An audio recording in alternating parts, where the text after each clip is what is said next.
They told Americans this policy would protect jobs, secure borders, and strengthen the economy. But when you follow the money, the numbers tell a very different story. This is not a political video.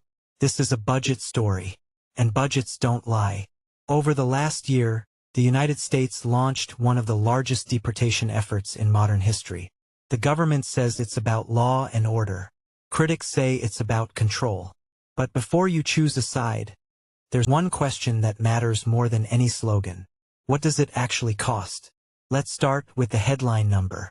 According to federal budget data, the government is now spending approximately $170 billion on immigration enforcement over a 4-year period. That money funds detention centers, deportation flights, border operations, and a massive expansion of enforcement agencies. To put that into perspective, it costs over $70,000 to deport a single person. If 1 million people are deported in a year, that's $70 billion annually, every year paid by American taxpayers.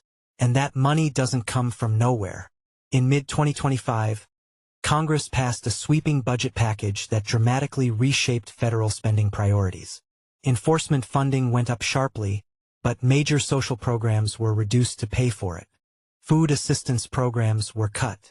Health care spending was reduced. Education funding was restructured. Supporters argue these programs were too expensive and needed reform. Critics argue something else entirely, that money was taken from low-income Americans and redirected into a system that overwhelmingly relies on private detention companies. And here's something many people don't realize. Roughly 90% of immigration detention beds are operated by private corporations. That means billions of taxpayer dollars are flowing into for-profit facilities, not public infrastructure. Now let's talk about the economy, because this is where things get complicated. The core promise behind mass deportation is simple: remove undocumented workers, and Americans will take those jobs at higher wages. It sounds logical, but real economies don't work on slogans. In agriculture, undocumented workers make up a massive share of the labor force. When enforcement increased, farmers across multiple states reported severe labor shortages. Crops went unharvested. Produce was lost. Supply dropped. The result?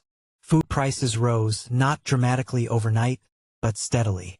Even small increases matter when families are already struggling with inflation. Construction tells a similar story. The U.S. already faces a housing shortage of nearly 4 million homes. But a significant portion of the construction workforce is undocumented. As workers disappeared, projects slowed. Costs increased. Housing became even less affordable.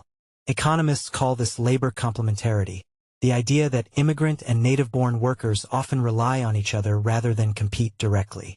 Remove one group and the entire system becomes less productive. Some studies suggest that large-scale deportations could actually reduce employment for American workers, not increase it. Then there's Social Security, an issue almost no one talks about. Undocumented workers pay billions into Social Security and Medicare through payroll taxes. But because of their status, they pay pensions. Wrongful deportations. Citizens caught in the system meant for someone else. Most enforcement actions are lawful. But when errors occur at scale, the consequences never collect benefits. That money helps keep the system afloat.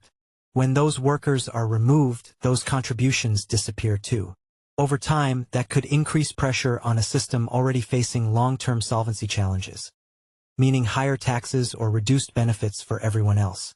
And finally, there's something even harder to measure: civil liberties. When enforcement systems grow rapidly, mistakes happen. History shows this clearly. Wrongful intended consequences.